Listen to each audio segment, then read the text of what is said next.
4 of the AWDC Championship heads to Norfolk for the Oliver Arnold contracting sponsored event, which actually takes place on the land around the sponsor's farm. On the first couple of runs, it will be an early lead for Chris and Jonathan Bird. They managed to get themselves 3 seconds of an advantage at this early stage. For reigning champions Andy DiGiulio and Paul Jones, it will be second. It was a good start too, and the new changes on the car were looking like they were working well. Rick Mann and Sandra Mann had been having an up and down season so far, but as usual the pair were well in the fight for the top, right out of the blocks.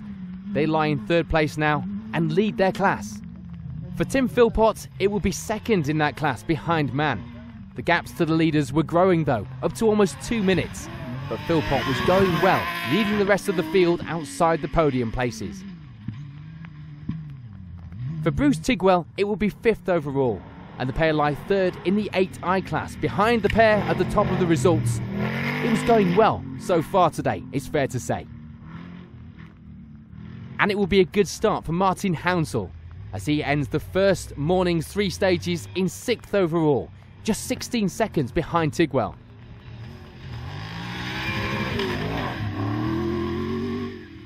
And for Henry Krudge, it will be 7th place this morning. There was nearly 40 seconds to the closest class rivals ahead, but there was still a long way to go. Joe Philpott ends the morning's runs inside the top 10 in 8th overall, and leads the way as well in the Class 2 at this stage by a nice margin. Mark Potts, meanwhile, starts the day off inside the top 10, lying in 9th at this early stage. The times were close, only 9 seconds between himself and Philpott. This weekend will be much kinder to Jason Nicol and Kirsty Roundel. No pre-event dramas, and they start the morning off by rounding out the top 10 and lying first in Class 8. Adrian Marfa would also be making a good start this weekend, leading the way in Class 3. These stages certainly suited to the car here at round 4. For Keith Wilde, it would be a steady start to lie in 12th place at the end of the morning's run.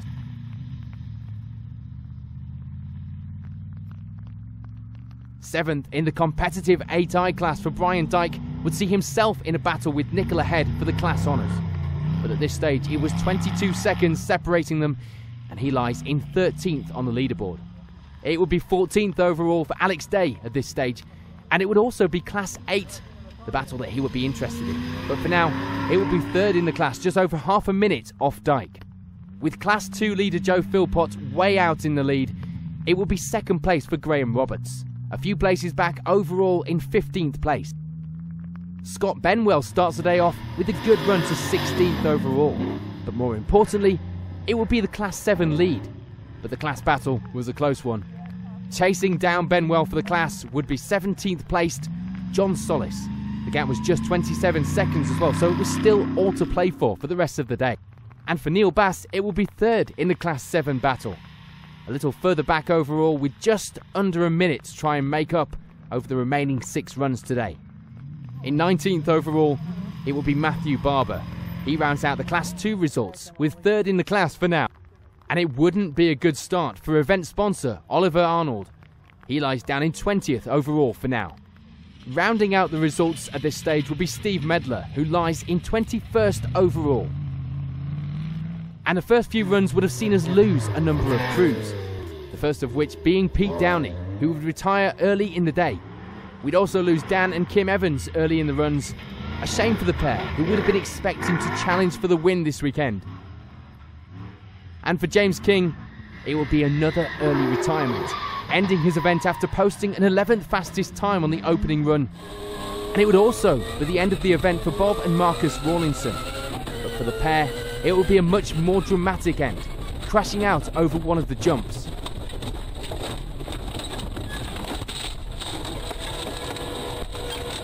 So at the end of the opening 3 runs, here's a reminder of the results.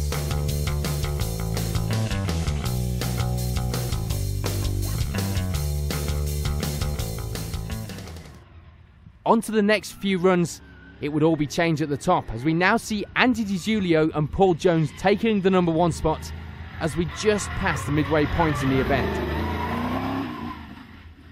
it would also be a step up for Rick Mann and Sandra Mann as they keep things close at the top and move into second place. The difference just 1 second between them.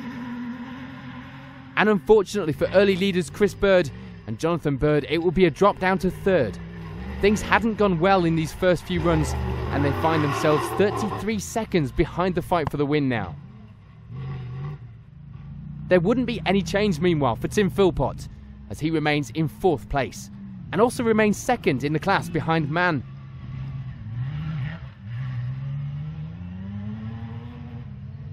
Bruce Tigwell also ensuring the pace remains good as he holds on to that 5th place, and with it the 3rd in class position. That's safe too.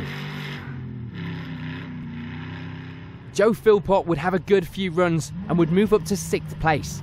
The move up the results though doesn't change the class lead, it just extends it over his class rivals. And there would be a few places gained for Mark Potts too. He moves up from 9th into 7th at this point in the event. For Henry Crudge, it would unfortunately be a place lost in these runs as he slips down the order into 8th place.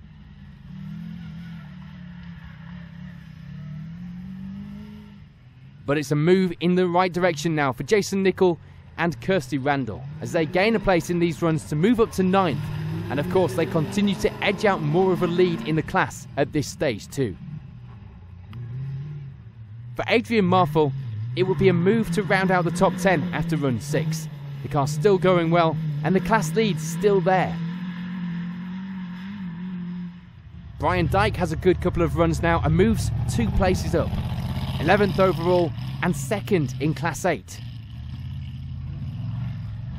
And still rounding out the top 3 in class 8 would be Alex Day. The class lead wasn't getting any bigger, so things were still going okay. For Keith Wilde, it's a place dropped into 13th, but the class position remains the same at this stage with 3 more runs remaining.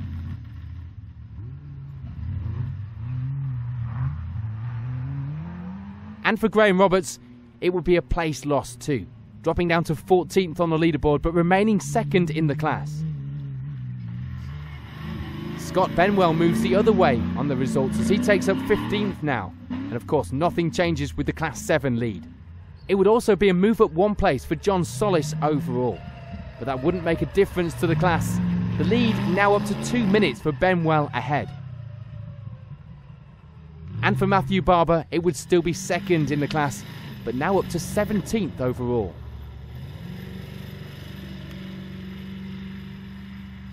This means though it's a slip down to 18th for Neil Bass.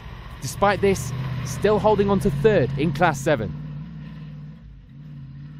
And still rounding out our results in 19th overall will be Steve Medler as we unfortunately lose event sponsor Oliver Arnold from the results. So at the end of 6 runs, here's a reminder of the result.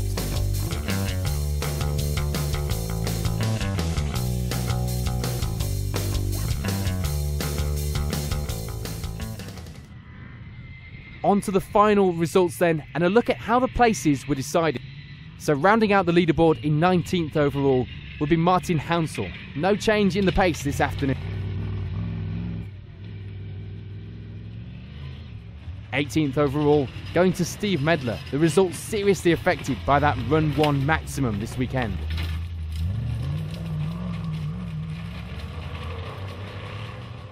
For Neil Bass there wouldn't be much change. 17th on the leaderboard. It would also be a 3rd in class finish for Matthew Barber, this time in class 2, and he's 16th overall.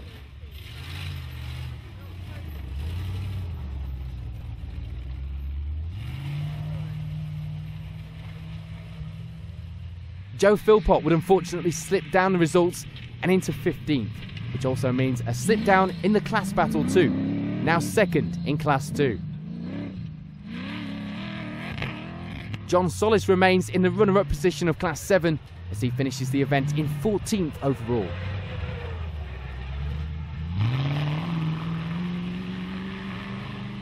And for Tim Philpott, it would be an unfortunate slip down the results from inside the top 10 to 13th, but thankfully remaining 2nd in the class.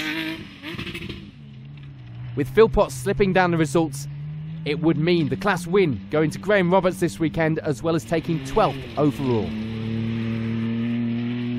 And there's no change in the Class 7 battle for Scott Benwell, as he still comes away with that class place at the end of the event. But he does make a good move up the results and into 11th place now. For Keith Wild, there would be a small gain in his final runs to move up into the top 10, rounding it off in fact in 10th place.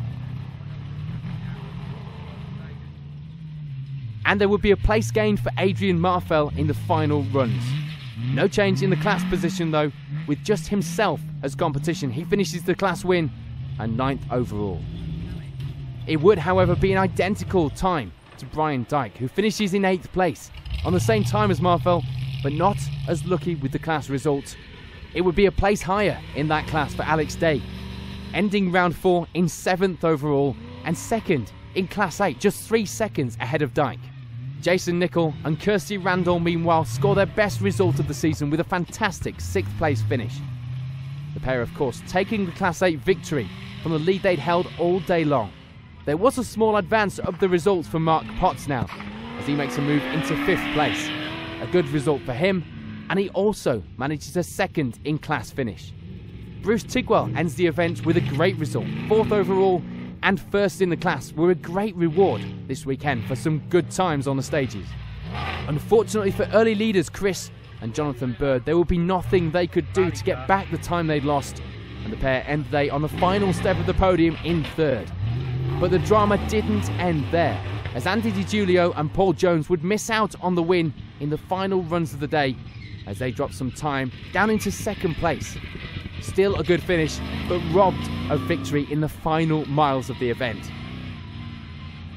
But one man's misfortune is of course another's gain, and for Rick and Sandra Mann it would be a great victory after a very close and exciting battle all day long between the top 3 crew.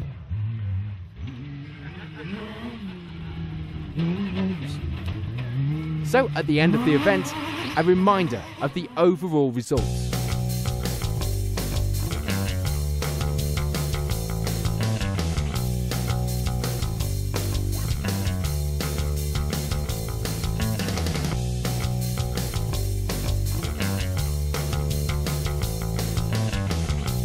Still to come on the show tonight, we head north for action from the Scottish Rally Championship.